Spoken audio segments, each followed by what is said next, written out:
Speaking of being human, there's nothing more human than teaching. And yet, David, you have a very interesting teaching article here that you would like to discuss this afternoon.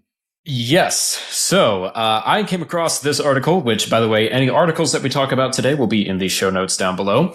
This article from ZDNet that is talking about how Harvard University is starting to use some AI in aiding with teaching students computer science. Now, the headline of the article is a little misleading. So first of all, I would like to just get on a little side soapbox here and say, don't just read the headline. Take the time to actually read the article before getting upset about whatever the headline says, because that's kind of what it's designed to do.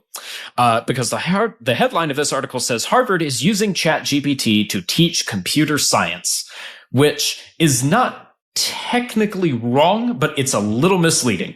What is happening is that they are employing something that they are calling the CS50 bot, which is a generative AI tool that's similar to what you might be familiar with ChatGPT. That says, according to the article, to about 70 students this summer as part of the university's intro class to computer science as a support tool that can give students personalized help by understanding their coding challenges with in-depth explanations and providing them immediate feedback. This prevents students from becoming stuck and discouraged when TAs or professors aren't available.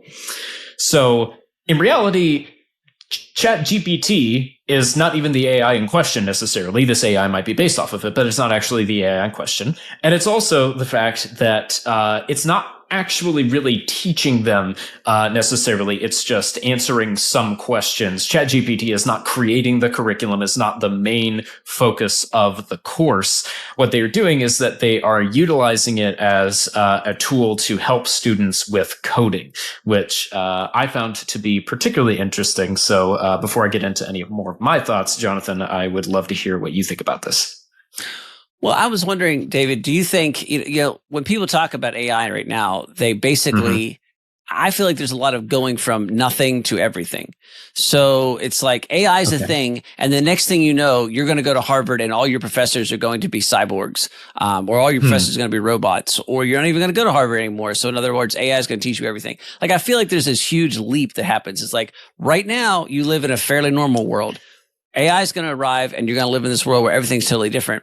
But I feel like, and I think it might be a longer transition than most people think. I feel like this is a much more likely and realistic scenario where you have not eliminated TAs, you've not eliminated professors, but you have given them some really powerful tools that can, for better or worse, change the way a class works, but in an assistive I don't know if that's a word or not, and an assisting, I guess is a better way, type of role rather than an absolute sort of front center role. Does that ring true to you, David, or do you think that it's going to be a more radical change than that? I think it depends on the sector. Like we talked about just a couple weeks ago, how pretty much all software developers are using AI coding tools in some aspects. So I think that there's going to be some sectors that are going to adopt AI tools a lot more universally and a lot more quickly than other sectors. But I do tend to agree with you generally that in comparison to what a lot of people are sort of thinking and visualizing as kind of a worst case scenario type of situation where AI is just completely running all aspects of life. I don't think that's necessarily likely to be happening anytime soon, but I agree. I think this is a pretty realistic example of what is most likely going to be happening and how AI is going to become part of our day-to-day lives in a much more realistic way. I was reading an article, and this is not going to be late because I can't remember which one it was. I was going through a lot of them, and this I can't remember specifically which one I pulled this out of. But just mentioned the fact that, I think Midjourney got a pretty big update here recently. That's not necessarily in the articles we're going to talk about today, but so Midjourney, which is, when you're talking about Midjourney and some things like that, there's a lot more. The kind of holy grail right now of AI from an image generation standpoint is this text image. So I would say, generate an image of a pine tree standing beside a gray rock on a green field. And I would say that, and then I would get multiple versions of that, and I could then kind of tweak that. But when you say it, there's that, and then tweak that. And that undermines the fact that what you then imaginatively think is that nobody's going to be painting pictures anymore because you'll just speak it and boom, words will flow and images will generate. But this article mentioned that there's a lot of user interface, and that's just code word to say that even if you're using Midjourney or even if you're using some of these things, there's a tremendous amount of not this, but that, change that, adjust that, move that, tone this down, bring this up, not quite, not here. So when the final image is AI generated, it is, but it did require an absolutely, significant amounts of human input to get to that, if that makes sense. And so, so that kind of parallels a little bit here. I think that, David, you're not really a coder per se, but you're certainly a tech person. And so you've got a lot about that here. I mean, I'm just thinking, I'm not a coder either, but I'm just thinking like how many times when I was doing math in college would I would have loved to have a chatbot say, not that way, dummy, this way, and it was like, it's late at night. Of course I did an astro in class. I didn't understand enough to know what I didn't know at class. The test is tomorrow. And I'm like, I still don't understand how this formula works. From that standpoint, from a user standpoint, this sounds like a pretty nifty upgrade to your learning ability. Right. Yeah. I think that there's a pretty good, that's a pretty good argument. And just thinking in terms of if you are working on a coding project, especially at a university like Harvard, even in an intro to coding class, you're probably going to have programs that are dozens, if not hundreds of lines of code that you have to be able to determine any sort of issues with. And so while a lot of coding software will try to detect issues for you, a lot of the time what you end up having to do is just manually go through and examine each line of code and try to figure out where did I make the mistake? Where is something that is technically working but is not performing the instruction that I'm actually wanting it to perform? And so for teachers and TAs, that is a lot more tedious of a process because you're a human that's having to sit there and read through lines of code. And AI inherently is going to be much, much faster at being able to just read through the lines of code and interpret what those are supposed to do. And based on the student's queries, say, oh, you wanted this block of code to do this, but you used the wrong term here. And so it's actually doing something different, even though your coding software didn't detect the error. And so, I think in this specific capacity, I think that it could actually be really helpful. Because ultimately, I don't think that AI should be teaching us the fundamentals necessarily of the importance of computer science and some of the theories behind it and things like that. But for this specific aspect of computer science, I think it could be really helpful and save quite a bit of time. Well, one more thought on that. What it strikes me is that those kinds of things where it can go through code and detect errors and look for anomalies and fix them and things like that ultimately means that code becomes more accurate, more precise.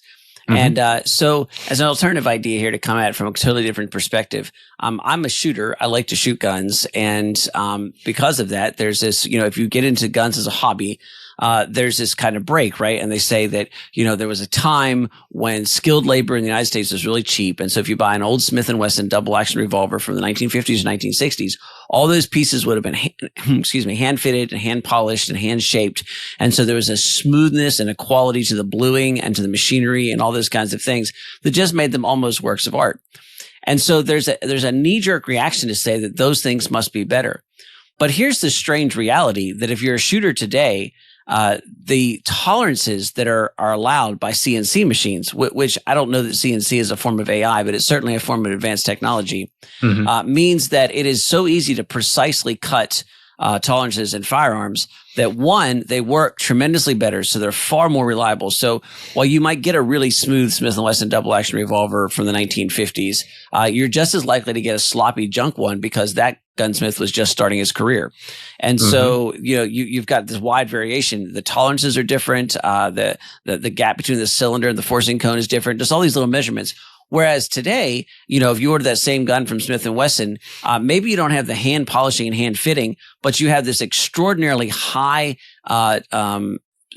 quality in terms of the way it's cut with everything that matches. So you can almost make the parts interchangeable. And then here's a really remarkable thing. Factory guns today shoot in a way that is with an accuracy level that could only be achieved by thousands of dollars of custom work 50 years ago or 40 years ago. And so what has happened is that the entire industry, the quality standards have come up to the point now that you can buy a relatively cheap off the rack regular factory rifle that will shoot groups that are sometimes 90 or more % better, maybe 2 or 3 times, 4 times better than a custom rifle could have shot several years ago. And so the point here is that when technology like AI comes along, you have an entire industry where all of a sudden accuracy and quality rises up. Then all of a sudden, as a consumer, you start expecting a level of quality that is far beyond what any other previous generation thought was even possible. Mm-hmm. And that can be happen so quietly that you don't realize it. I guess another example of this would be, when I was growing up, driving a car for 100,000 miles was considered to be absolutely insane. And 200,000 miles was like the holy grail. And if you did that, you would be replacing mufflers and clutches and carburetors. It's basically a whole new car after that point. Yeah, you'd just be working on so on. And yet, this is an interesting fact, but I drive a whole lot of vehicles that are over 200,000 miles, and most of them have only had brakes and oil changes, brakes repaired and oil changes. In other words, they have, what's strange to me is I have 2 vehicles right now that have over 200,000 miles that have their original muffler, which, when I was a kid, by 16, I had, replaced mufflers in cars 5-6 times a year through my whole family's fleet. It was a fairly standard thing. Yeah. And that also has to do with that rising technological CNC machines and things like that. So it's interesting to think about what that accuracy will do moving into some of these more soft, less hard technologies like coding, writing, editing, those kinds of things. So. Hey everyone, thank you for watching through this clip of the Alternative Ideas podcast. If you'd like to see other clips just like this one or the full episodes where we have discussions just like this, you can check all of them out on the channel.